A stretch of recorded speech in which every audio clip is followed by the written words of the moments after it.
Recording in progress.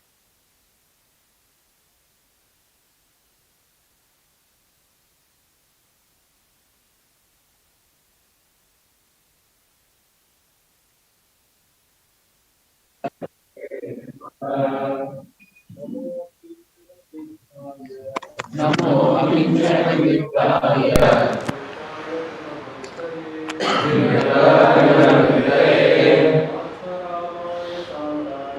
आत्मारामाय शान्ताय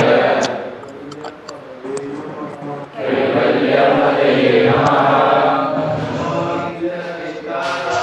NaMo अकिंचनवित्ताय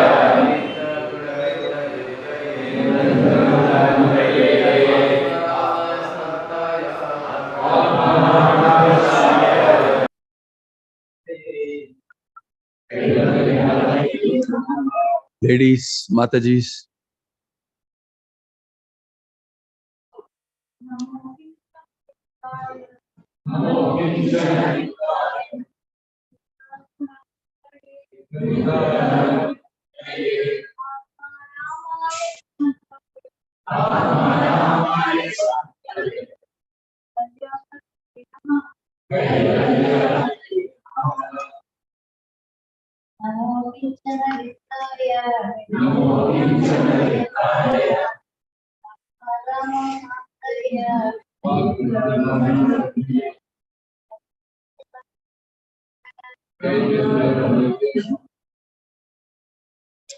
Namaha, all obeisances unto you. Akinchana Vittaya, unto the property of the materially impoverished. Nivrita, completely transcendental to the actions of the material modes. Guna, material modes. Vrittaye, affection.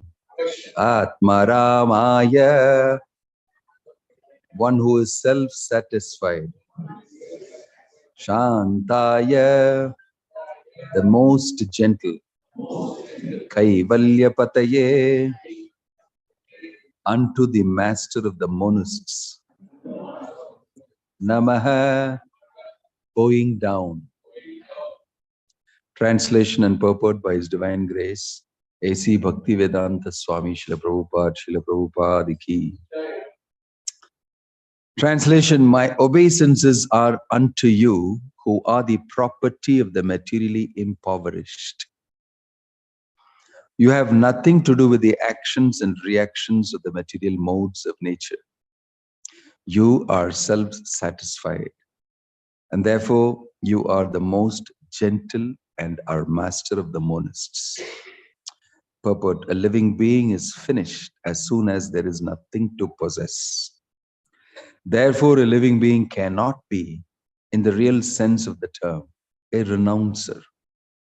A living being renounces something for gaining something more valuable. A student sacrifices his childish proclivities to gain better education. A servant gives up his job for a better job. Similarly, a devotee renounces the material world not for nothing, but for something tangible and spiritual value.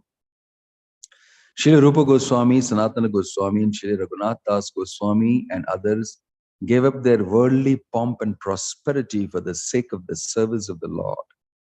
They were big men in the worldly sense. The Goswamis were ministers in the government service of Bengal, and Srila Raghunath Das Goswami was the son of a big zamindar of his time. But they left everything to gain something superior to what they previously possessed. The devotees are generally without material prosperity, but they have a very secret treasure house in the lotus feet of the Lord. There is a nice story about Srila Sanatana Goswami. He had a touchstone, and the stone was left in the pile of refuse. A needy man took it, but later on wondered why the valuable stone was kept in such a neglected place. He therefore asked Sanatana for the most valuable thing, and then he was given the holy name of the Lord. Akinchana means one who has nothing to give materially. A factual devotee or Mahatma does not give anything material to anyone because he has already left all material assets. He can, however, deliver the supreme asset, namely the personality of Godhead, because he is the only property of a factual devotee. The touchstone of Sanatana Goswami, which was thrown in the rubbish, was not the property of the Goswami. Otherwise, it would not have been kept in such a place. This specific example is given for the neophyte devotees, just to convince them that material hankerings and spiritual advancement go ill together. Unless one is able to see everything as spiritual in relation with the Supreme Lord, one must always distinguish between spirit and matter. A spiritual master like Srila Sanatana Goswami, although personally able to see everything as spiritual, set this example for us only because we have no such spiritual vision. Advancement of material vision or material civilization is a greatly stumbling block for spiritual advancement.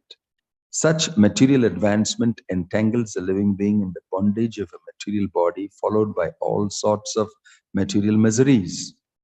Such material advancement is called anartha, or things not wanted.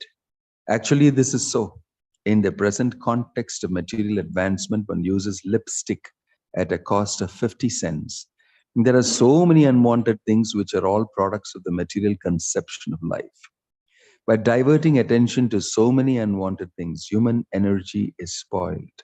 Without advancement of spiritual realization, the prime necessity of human life, the attempt to reach the moon is another example of spoiling energy, because even if the moon is reached, the problems of life will never be solved. The devotees of the Lord are called akinchanas because they have practically no material assets. Such material assets are all products of the three modes of material nature. They foil spiritual energy, and thus the less we possess such products of material nature, the more we have a good chance for spiritual progress. The Supreme Personality of Godhead has no direct connection with material activities. All his acts and deeds, which are exhibited even in this material world, are spiritual and without affection for the modes of material nature. In the Bhagavad Gita, Lord says that all his acts, even his appearance and disappearance, in and out of the material world, are transcendental, and one who knows this perfectly shall not take his birth again in this material world, but will go back to Godhead. The material disease is due to hankering after and lording it over material nature. This hankering is due to an interaction of the three modes of material nature, and neither the Lord nor the devotees have attachment to such false enjoyment. Therefore, the Lord and the devotees are called Nivrita Gunavriti. The perfect Nivrita Gunavriti is the Supreme Lord because he never becomes attracted by the modes of material nature, whereas the living beings have such a tendency. Some of them are entrapped by the illusory attraction of material nature. Because the Lord is the property of the devotees and the devotees are the property of the Lord reciprocally, the devotees are certainly transcendental to the modes of material nature. This is a natural conclusion. Such unalloyed devotees are distinct from the mixed devotees who approach the Lord for mitigation of miseries and poverty or because of inquisitiveness and speculation. The unalloyed devotees and the Lord are transcendently attached to one another. For others, the Lord has nothing to reciprocate, and therefore he is called Atma Rama, self-satisfied. Self-satisfied as he is the master of all monists who seek to merge into the existence of the Lord. Such monists merge within the personal effulgence of the Lord called the Brahmajyoti, but the devotees enter into the transcendental pastimes of the Lord, which are never to be misunderstood as material. Om Tat Sat Om Ajnanatimirandhasya Jnananjana Shalakaya Chakshurun Militam Yena Tasmai Shri Gurave Namah Shri Chaitanya Manobhishtam Sthapitam Yena Bhutale Swayam Rupakadamahyam Tadati Swapadamrivam Vandeham Shri Guravo Shri Yudavadamalam Shri Guru Vaishnavamsa Shri Rupam Sarvajatam Sahagana Raghunathan Vikam Sahivam साद्वैतं सावधूतं परिजनसहितं कृष्णचैतन्यदेवं Shri Radha कृष्णपादान् सहगणललिता श्रीविशाखान्वितांश्च नमा ॐ विष्णुपादाय कृष्णप्रेष्ठाय भूतले श्रीमते भक्तिवेदान्त स्वामिनिति नामिने नमस्ते सारस्वते देवे गौरवाणी प्रचारिणे निर्विशेष शून्यवादी पाश्चात्य देशधारिणे जय श्री कृष्ण चैतन्य प्रभो नित्यानंद श्री अद्वैत गदाधरा शिवासादि गौर भक्त वृंदा हरे Krishna Krishna Krishna Hare Hare Hare Ram Ram Ram Hare Hare. This is a chapter called Prayers by Queen Kunti, and these are very famous prayers. And here Queen Kunti before this is stating something very, very famous and important. She's saying that Janmaishwarya Shutashibir Yedamana Madapuman Naivarhatim Abhidhatum Vai Tvam Akinchana Gochara. I will read the translation for that. My Lord, your Lordship can easily be approached by only those who are materially exhausted. One who's on the path of material progress, trying to improve himself with respectable parentage, great opulence, high education and bodily beauty, cannot approach you with sincere feeling.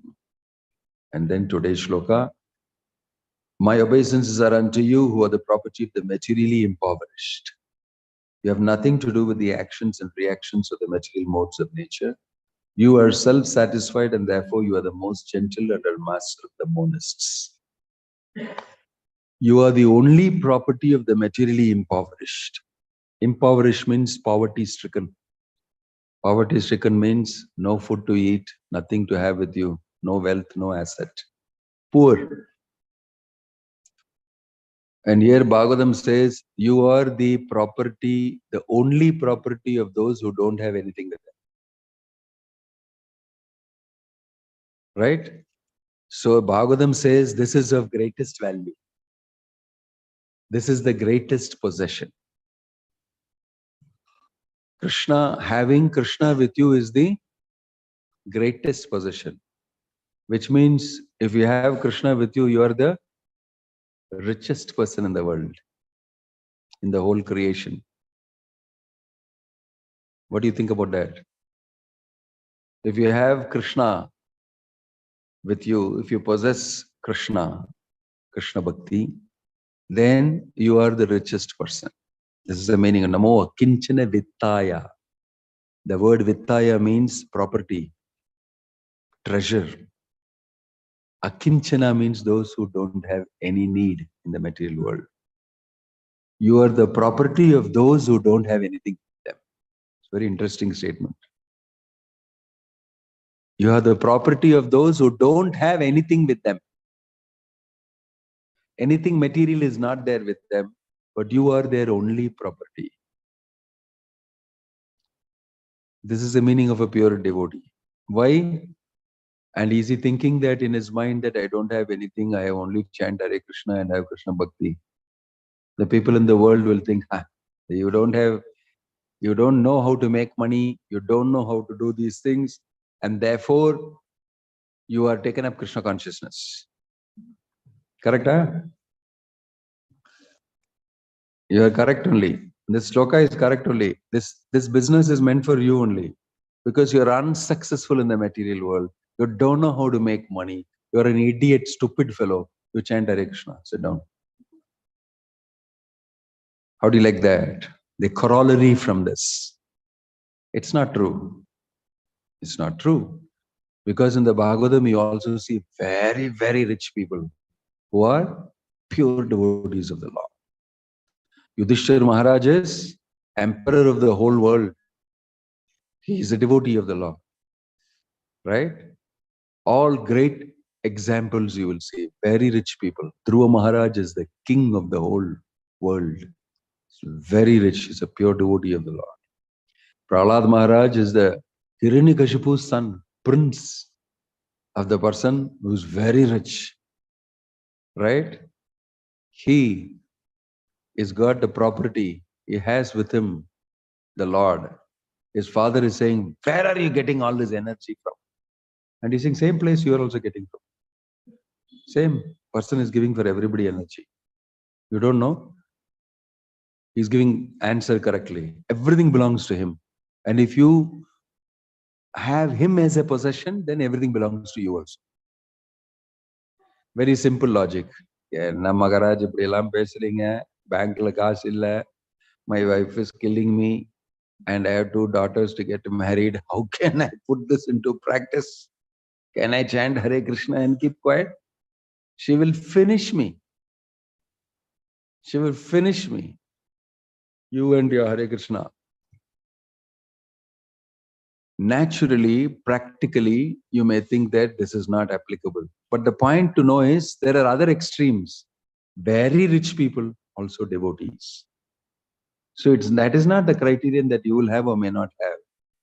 That's what is mentioned next. You have nothing to do with the modes of material nature and each person's karma. That interactions of the material nature, you have nothing. That is their own karma. It's there in the next shloka. It says that where it says that everything is interactions. People are blaming you, saying that you are the reason, but bhutanam yanmitha kali. In distributing your mercy, you're equal to everyone. The dissensions between living beings are due to social intercourse.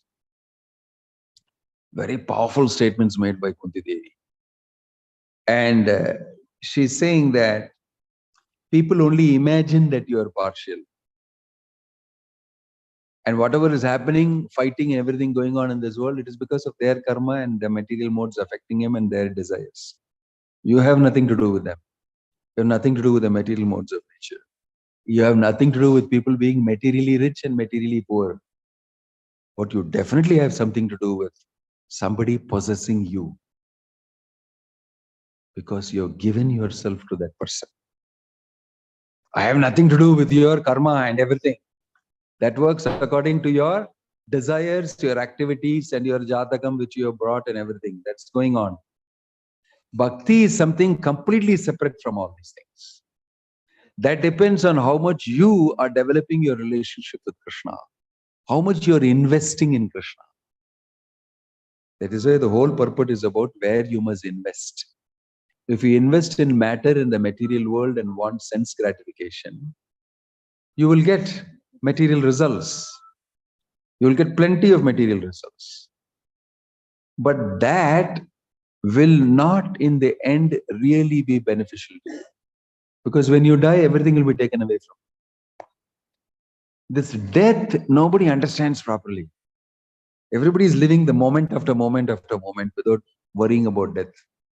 But you know, if you're investing and everything is going to finish in the end, why should you invest?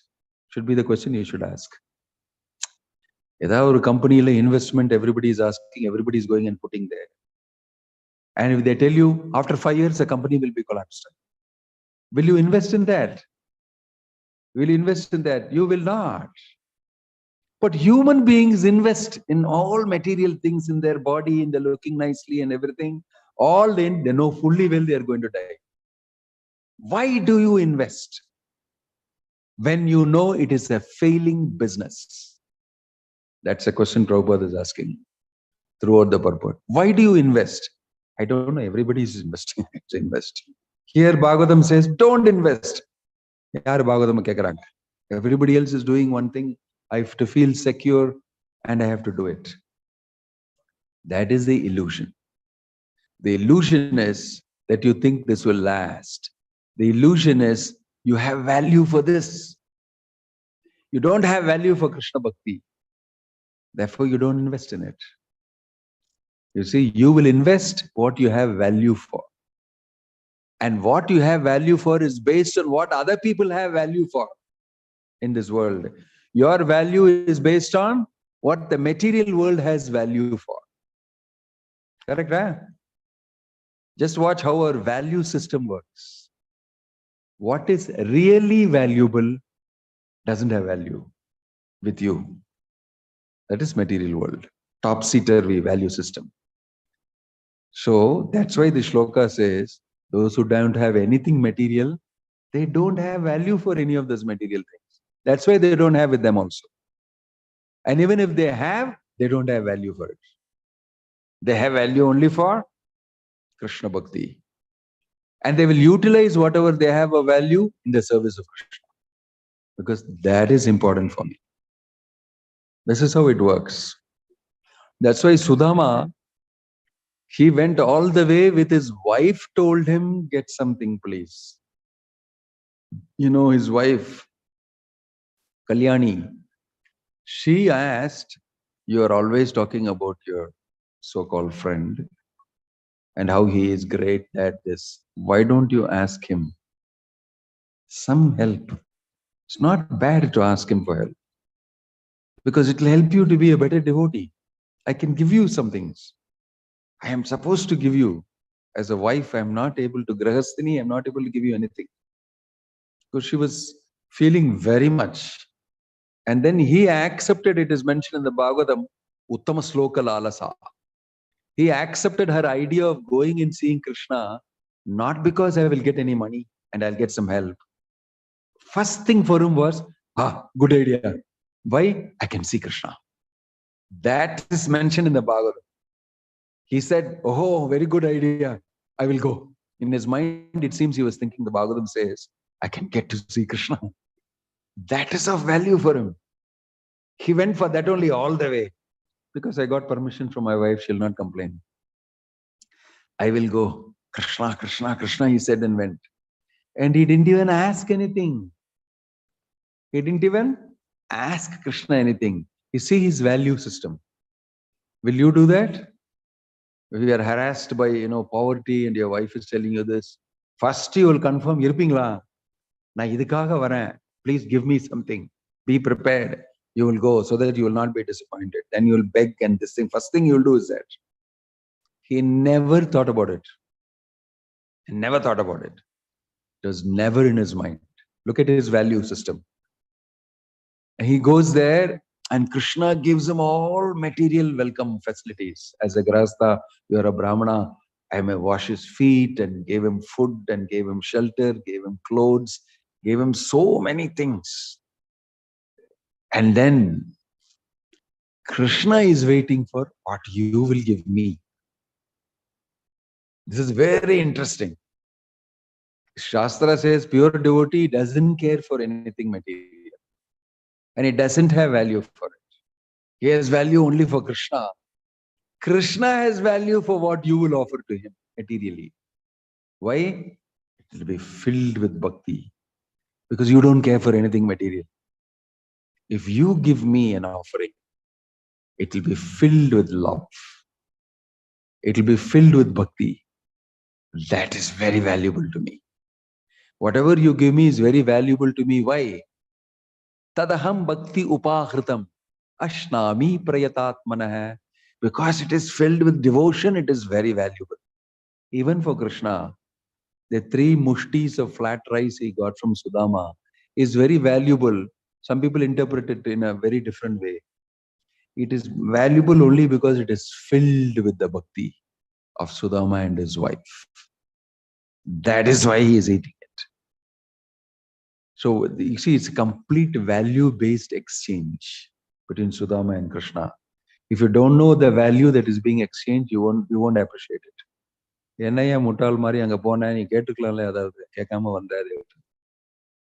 he ate your Havili also. I don't understand what you people are doing. No, you should have asked him and he should have taken from you. There should have been a business exchange. Should have signed a contract. Should have done together some big business. What exchange did you have? Something which you don't know. It's a different type of an exchange. You have no value for it. Your value system is different. So they are exchanging high-class commodity, both of them. It's the richest exchange. Elon Musk will not know, Bill Gates will not know, and neither will, Zuckerberg know about it. He is on the other end of it. What Sudama and Krishna are exchanging are the richest commodity. Billions and billions and trillions of dollars will not get you that. That is being exchanged. That is this 3 mushtis of flat rice, which he thinks is of no value. What does Sudama think? I am not a devotee. Kwa aham daridra papiyan, kwa Krishna Sri Niketanah, Brahma Bandhu iti smaham bahubhyam parirambitah. This is his judgment. When he's going back home, Jagannath Baladev Shubhadramai ki. When he's going back home, without asking anything to Krishna, he's valuing all the things. Kinchit karoti uruvapi swadatta matram. Kinchit karoti, I brought some little flat rice here and I put it under my armpit throughout my journey. And I was so ashamed to take it out. That became so valuable to Krishna. And he said, you brought this for me. And he made a big scene in front of everybody. But Uru api swadatta matram, Falgu api bhurikari. What Falgu means is nothing I did. Bhurikari, he made it very big. But what all he did for me, he made it very small. He gave me clothes, he gave me feast, he gave me his bedding to lie down on, he gave me that welcome reception in a palace. That all he didn't speak anything about. He's speaking about my avil, as though that is a big thing at all. But Krishna has been very careful with me. See, he did not give me anything material. I'm going back without anything. Why? He's very concerned that I maintain my devotion properly. So he has not given me anything. Anything material he has not given me. And I am very happy about it. Because he gave me his embrace. Kwaham daridra papiyan. I'm a papi, sinful person. Daridra, poverty-stricken Brahmana. Kwaham daridra papiyan, kwa Krishna Sri Niketana. And who is Krishna? Sri, Lakshmi. The residence of Lakshmi he is. Brahma Bandhu iti smaham. I am a fallen Brahmana, Brahma Bandhu. This is what I am. Not even a proper Brahmana. Bahubhyam parirambitah. His long arms, he embraced me. What more I want here? What should I have? Why should I ask for money? Why should I ask for anything material? I am a dirty, poverty-stricken, sinful Brahmana. And Krishna, who is Lakshmi on his chest, has embraced me. Can you ask for anything greater than this? No. He's very happy about what he has got. He has completely not asked anything to Krishna. He's going back home. He goes back home and he sees, what happened to my kutiram? Where is my hut? Where is my small residence? It has become a huge palace. And he's wondering, I'm in the wrong place. Something has happened here. Because he's still wearing the same old clothes. One Acharya has mentioned when he is going back, Krishna took back the other clothes and said, wear these clothes only and go. Because envious people will attack you. Right? If I give you anything, you will suffer. Envious people will attack you. You remain poverty-stricken and the wealth of devotion with you. Right? Because on your way, people will catch you. Coming from Dwarka, you went to see Krishna, no? That's why he's wearing silk cloth and all these things. Very dangerous for you to travel back like this. So you wear old clothes. And he wore those same clothes, torn, and came back. So he torn clothes, and by his thin Brahmana, he goes home and sees his house has become palace, and his wife is like a queen. She's dressed with all jewels and this and that and everything. And she's got 50 servant maids standing next to her. And she's standing in front of the palace. So what is my husband? Look at him, how he's come, torn this thing and all that. Because of you only all this has happened. Because you saw Krishna. I know this will happen. You see how she desired some help. She got it. Sudama desired nothing. Sudama desired nothing, only bhakti. He got it. He got that. Ye yatamam prapatyante tangs tataiva bhajamyaham. His value system is different. So what you ask for, you will get. That's why I tell devotees, feel your pulse. What really is your desire inside? It's a secret nobody knows. We all try to chant Hare Krishna, do devotional service, everything. But உள்ள என்ன நடக்கிறதுன்னு உங்களுக்கு மட்டும்தான் தெரியும். Correct? Yes, sir? Krishna will give you that. Bhaktivinoda Thakur said, when you chant Hare Krishna, be careful what you desire. Because you'll immediately get that. If you desire fame, name, the Hare Krishna mantra is a very powerful pious activity. If you take account of it as a pious activity, as a punya activity, it is super duper. So if you want to convert the whole chanting of the holy name into pious activity, you can do that by desiring this. You will get it. What you will not get is what Sudama got. You will not get that because you didn't desire it. Tatra mulyam laulyam. Your greed for bhakti will get you bhakti. Your greed for bhakti will get you bhakti. Sudama was very clear what I want in life. He is completely in love with Krishna. And Krishna knows that this person will ask me nothing. Namo kinchana vittaya. His property is me. For him, he has got the right property. He's got Krishna Bhakti. I don't have to give him anything. But still, his wife is very troubled. And she desires to serve Sudama properly. And I want to see Sudama also properly situated. So, simply by her he's eating one palmful. And simply by his accepting what Sudama has given as an offering, Lakshmi Rukmini said, I've already given everything. What all he needs more than that. Don't eat more. If you eat more, I have to go there to do more. So you better give it off to me. I know how much your heart melts for a devotee. So she cut off.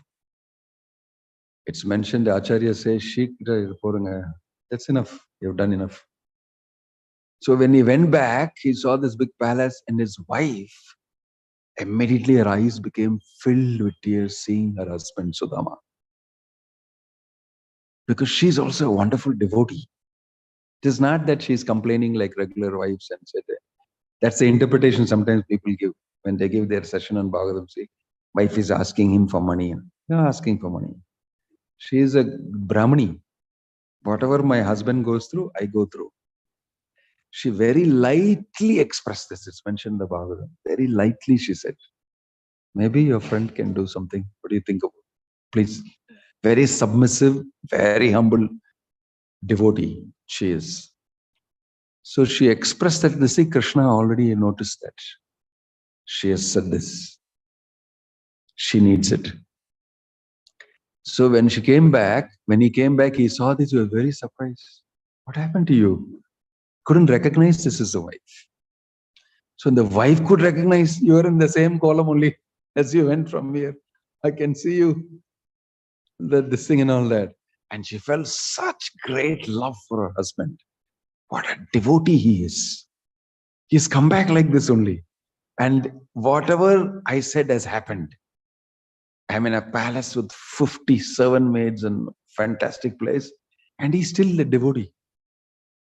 So she knows that Krishna has embraced him. Bahubhyam parirambitah. So the acharyas are saying, that moment when she saw her husband, she wanted to embrace her husband. Why? Krishna has embraced you. Her value is also what? Forget all this. Let me embrace you. Because Krishna has embraced you. That is real wealth. Even she knows it. Even she knows it. This is, and just citing this pastime to show you value system. It's devotion only that is my greatest value. It does not matter if I don't have things with me materially. I have Krishna with me. Why should I worry about anything? And Krishna is securing them, protecting them. Every moment, they know it, they feel it, they're conscious of it. This is the meaning Namo Kinchana Vittaya. So many devotees stories you will see like that. The rest of the world thinks the poverty-stricken, foolish fellow chanting Hare Krishna, worshipping Krishna. Why don't you go and do something? In the Western world, I remember that when they were doing Harinam Sankirtan, some car will stop and say, "Oh, hey, go get a job. Go get a job. Don't sit and do this on the road and try to get some donation. Go get a job. Help the economy to grow. Help the GDP to rise. And at the end, die. GDP will rise. All of you will die. And the GDP also will die. Because everybody will die. They're all asking you to invest in the wrong place. Watch very carefully. And you know, as soon as you go from here, you will not believe it anymore.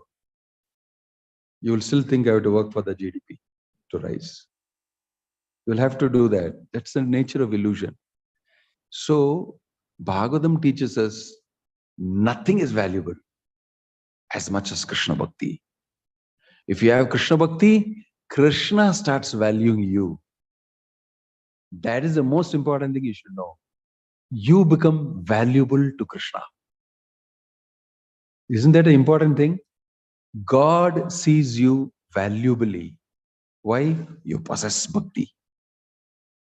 You possess bhakti. So he'll start coming to you.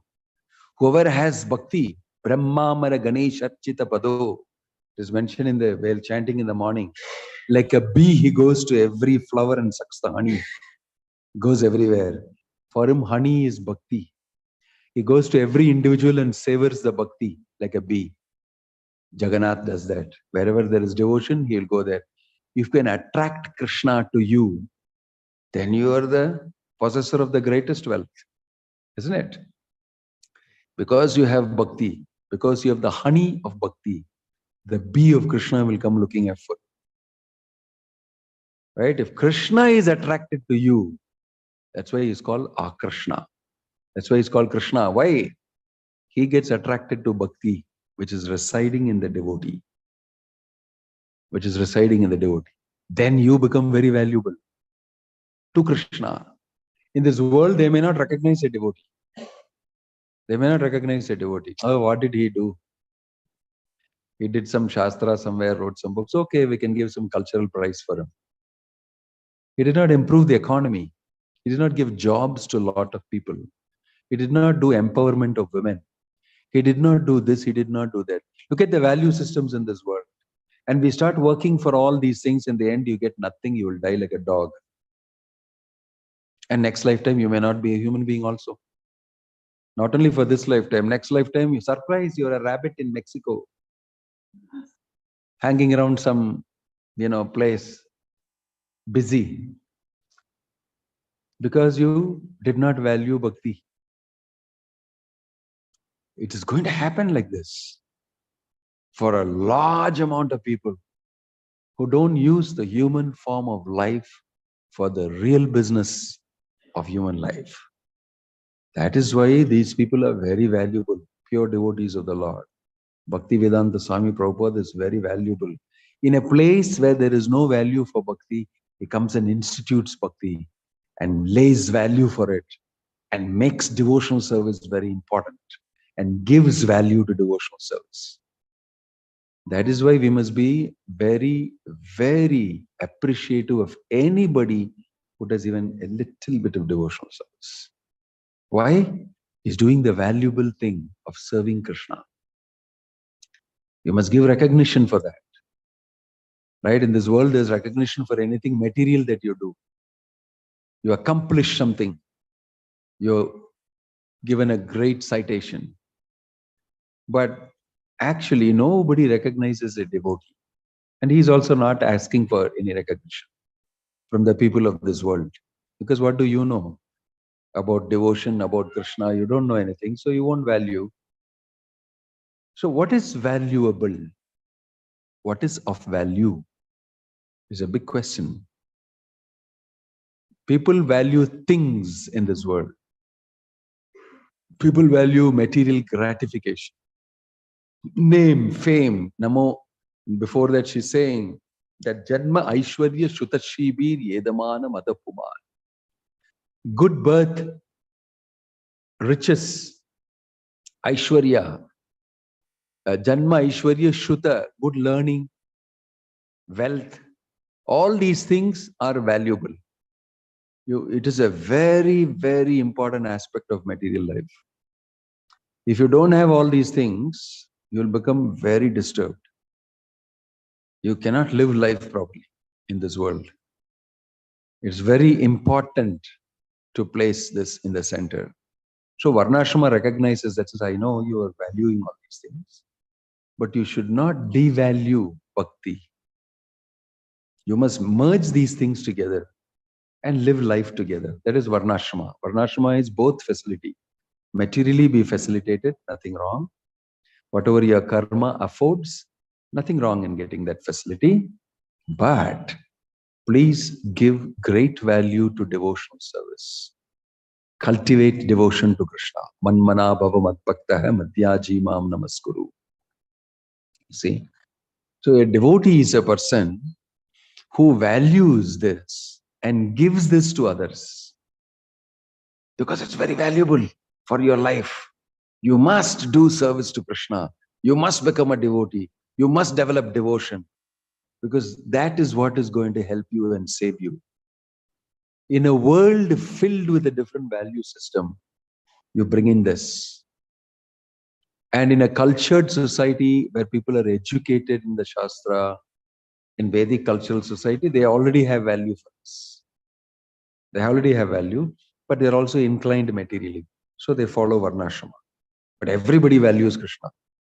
All the demigods, Prabhupada said, are devotees of the Lord, but they have material desires. So they get important material positions.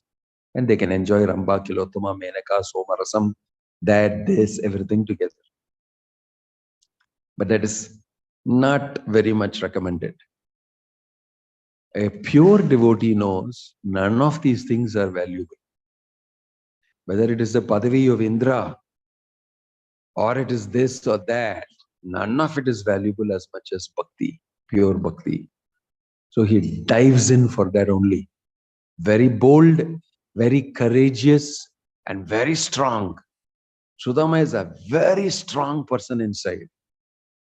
If you look at the Bhagavatam, you'll see these people are the strongest people. Dhruva Maharaj, Bali Maharaj, Prahlad. Why are they strong? Because they possess Krishna. They possess bhakti. Not at all afraid of anything under the sun. Come hell or high water, I will do that. Not only that, I will give it to others also. Prahlad was preaching in that situation when his father is attacking him. He's dancing and chanting with the Gurukulas boys. He's telling them and giving them advice. He's able to talk to them in this tense situation. Father is deadly attacking him, throwing on top of the cliff, throwing in the lions, but he's continued to preach. Nothing will happen to me. That is a strength he has. These are very strong people. If you look at Sudama, you'll say useless fellow, Onja, no money also, health also so bad. But he's a very strong person to do what he did. Isn't it? If you look at him, very strong-willed. It is mentioned that after coming home and seeing the opulence, he continued to put a small cloth on the floor and sleep on the floor. I will not sleep on all these beds. I will lose Krishna. He never utilized the house. He said, no, I don't like this. I'm not interested in this. It is mentioned that. But even then, the Acharyas passed some comment about Sudama. I don't want to discuss that. But anyway, the point is that he was very careful. He knew what is of value. Even if you put me in a place like a palace, I know what to value. I will not get tempted by this enjoyment. This is the meaning of proper value and value system. So we are practicing Krishna consciousness. Inside, you should learn that this is valuable. to me. It is not that simply you're doing it because somebody told me to do, because anyway, I never followed any religion till now. Anyway, I want to, you'll start like these things. But as you read and as you practice devotional life, you must know this is of greatest value. Vithaya. Your real treasure is bhakti. Your real treasure is Tinera Mahadana. Bhakti, devotion to the Lord, devotional service, and Krishna are my three most valuable treasures. Mahadana, great treasure, they are for me. A devotee knows this. He will not do anything that will take away from this treasure. He'll keep putting into it. He becomes very rich. But other things are taken away from him, which is not valuable to bhakti. He doesn't feel anything bad about it. He don't feel a loss if it is taken away. He won't feel. That's why you see in India, Muhammad Ghazni came and plundered the Somanathpur temple 17 times. Bhaktya Khilji came and burnt all the universities, the Nalanda University, that university, this, burnt all the scriptures and all the knowledge and the wealth of the great scholars and Brahmins. So many people have taken material wealth from here. But they still come for Bhagavatam class, go to temple, offer, do their puja. And 1,500 years later, they are still doing the same thing. Still there is value for Krishna, for devotion, for a temple. They'll come and put money in the hundi.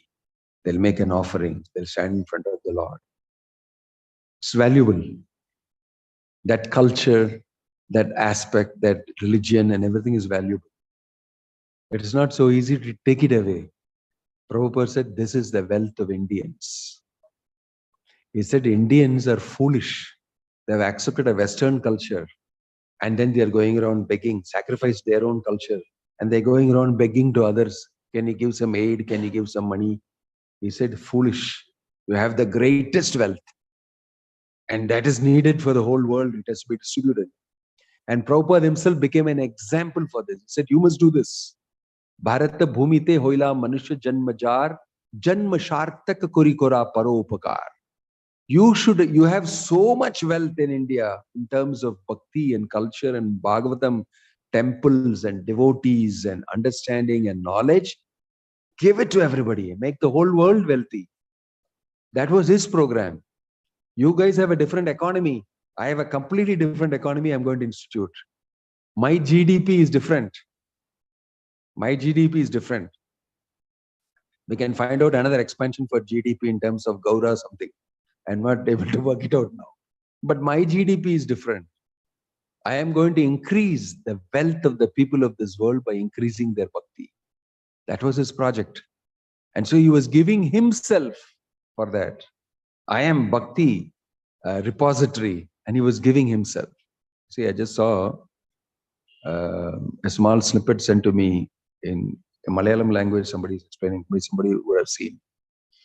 He said, in a Guru Kula, a Guru is explaining to a lot of people who have come to see him in the village. And they're asking him, what is of value? What is a valuable person? Who is a good person? So he has come prepared to teach them. So he took out 4 glasses from his bag, the Guru, in front of all of these people, and put 4 brass glasses. And he filled all of them with water. He asked them to come and fill with water. So they all moved around and saw what he's doing. Then he pulled from his pocket figures of human beings. One made of stone. Nice human being made of stone, small. Another made of cotton. Another made of clay. Human being made of clay. Another made of cotton. You can say like a cloth. And another made of misri. What do you say? Kalkande. Made of that. And he said, he asked each one of them, he said, put it inside the glass. One person took the stone human being and put in the glass. Another one took the cotton human being, put in the glass. Another one took the clay and put in the glass. Another one took the cotton, the kalkand, that mystery, put in the glass. Then he shook it up. He asked them, shake it up. And they shook it up and they saw that the clay thing become full clay, and dissolved. And the panji, the cotton stuff, is completely absorbed. Absorbed all the water and sand in it. And the mystery thing, it dissolved. And the water became very sweet. So he said, see, which human being do you want to be? He asked them. He asked them, which human being? Human being, only stone human beings there. So naturally, people are looking at that. This is not dissolved, not disappeared, still there. So he told, I know what you people are thinking, but I want to explain to you. You know the stone human being? There are people like this in this world. They only look at themselves. Exactly like that. He only look after himself. I am okay. I am fine. I am secure. I care two hoots for you, for them, for everybody. I am okay. He will be kalli inside the water. He is safe. But you look at the clay fellow, what happens to him? What type of a person is the clay model? He is clay, mannu. His association will spoil the whole society with mud. All the water became polluted with mud. It all became muddy. This fellow, real demon number one. Most people follow all the demons only. They are the most popular on social media, actually speaking. They're not speaking anything about God consciousness. And everybody is going behind them. This is what is a mandu fellow. He'll pollute the whole society with his ideas. Nobody will notice it actually. Very smoothly he'll merge into the water. Everything will become muddy. So the sadhu said, muddy fellow. This fellow, he is giving to society all the mud and the dirt. And so they thought something else. They thought he's giving himself to society. It's not like that. He has got nothing with him. He's mud. He gave his mud.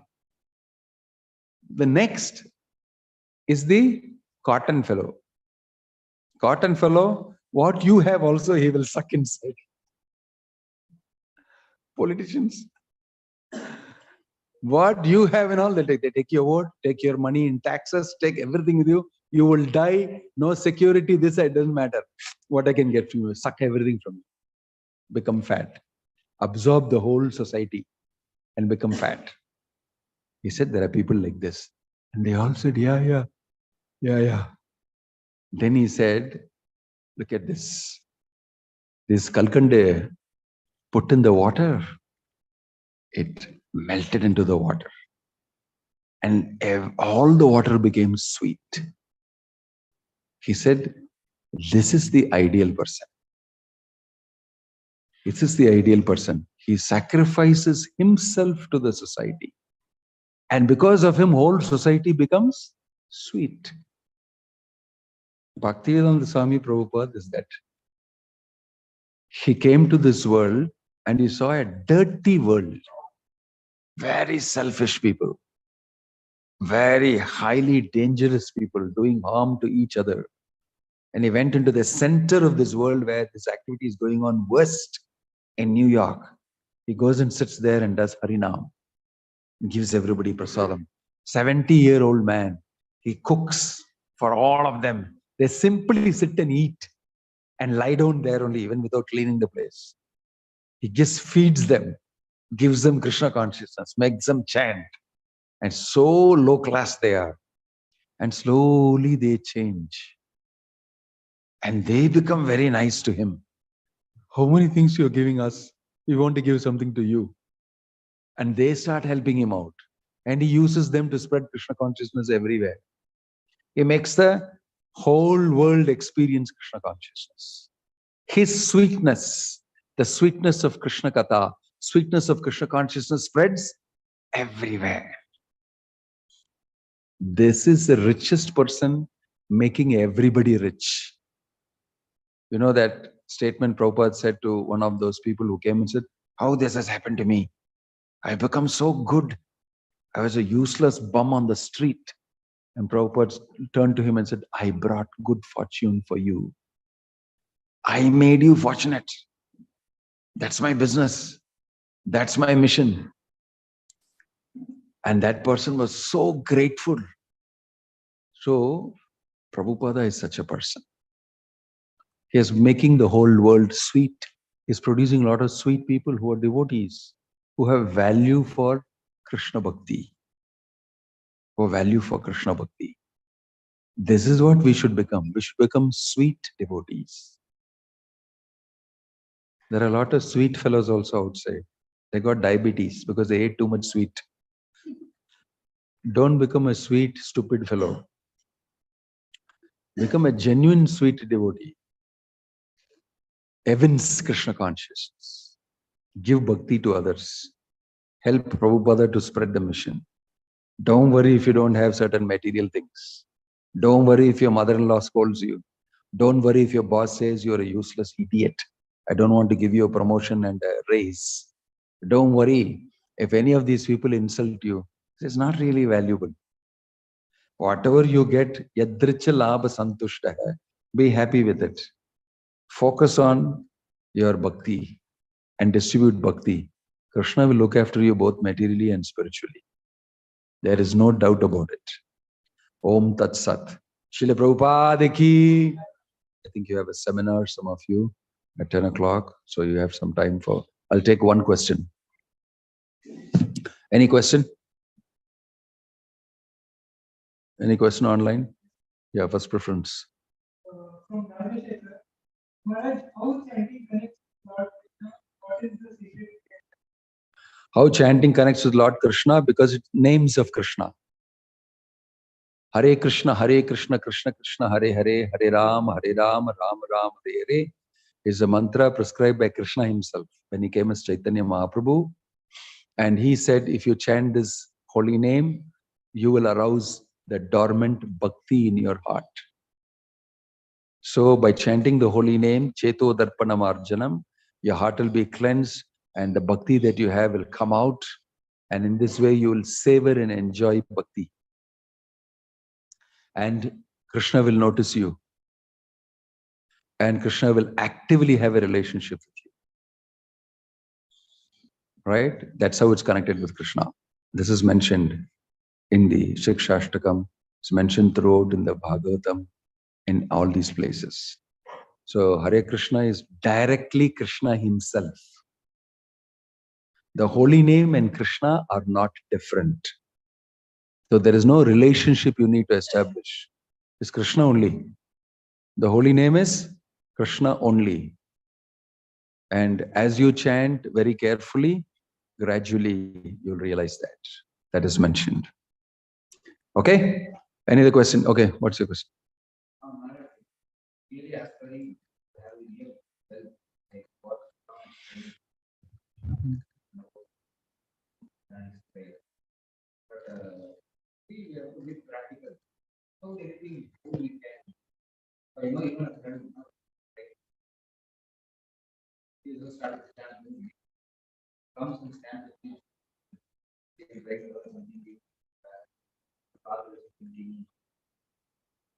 You are asking, they're not completely off.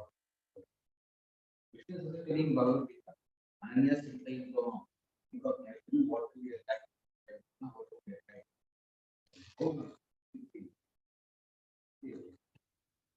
If you do it practically, you'll understand practically how it is. So if you keep on asking how practically it is possible without doing practically, then you will have only theoretical understanding. How practically? Go and do it practically. But I don't have this type of a situation, Maharaj, like Sudama. So you wait. If you want, Krishna will give it to you. See, Nalla Mattukku oru soodu, they say. If you don't learn by the instruction of Krishna, and if you desire that you should have that situation, Krishna will give you that situation. then practically you will understand. Because you'll be in a situation where you'll really have nothing but Krishna, Keshava, Madhava. I have only the holy name with me. Then only you'll understand. Means you'll be put in that situation. See, the problem is, the point is, we don't understand just by theory. That's why within the karma that you have in life, anyway, with your horoscope that you have, you can work this out. You will see these things happen to you. What is supposed to happen to you as per your horoscope, that doesn't change. What changes is the way you respond to what happens to you. That will change. That's why the response that you make is the one that makes up your life. Your jadagam remains the same only. How do you respond to the jadagam?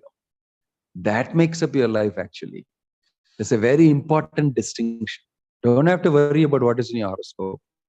How are you going to respond to it?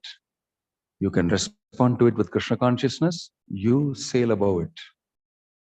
If you don't know how to respond to Krishna consciousness, then you have to grapple with it. This is a simple thing. You have to grapple with it.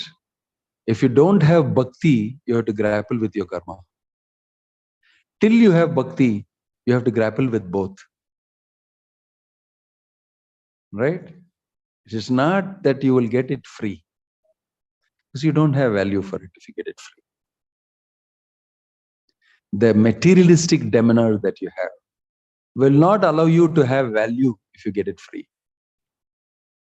Therefore, practice means you actually yearn for it, ask for it, then Krishna will give it to you slowly. Because when you consider it valuable, he will give it to you. Why is he giving Sudama an embrace and crying on his shoulder? Krishna is shedding tears, mentioned in the Bhagavatam, when he embraced Sudama. Because he is so happy with Sudama's devotion.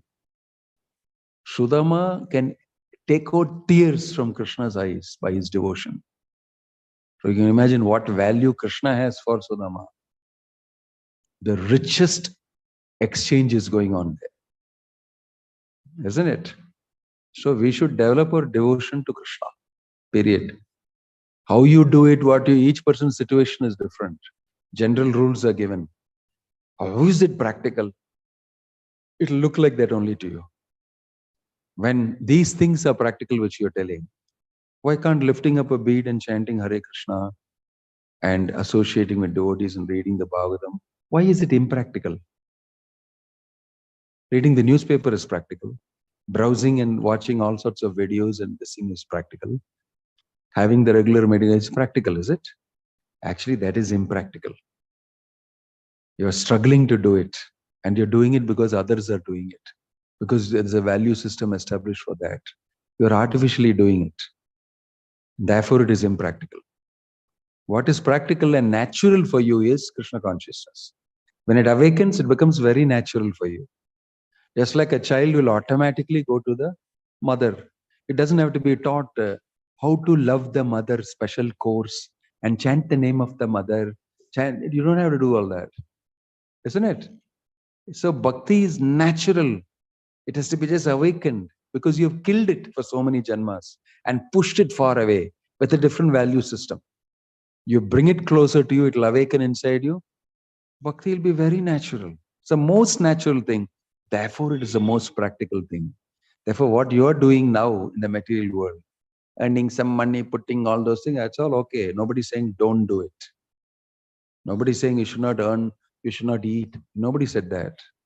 But in the process, if we completely forget to do the natural thing and the practical thing, then it's a loss.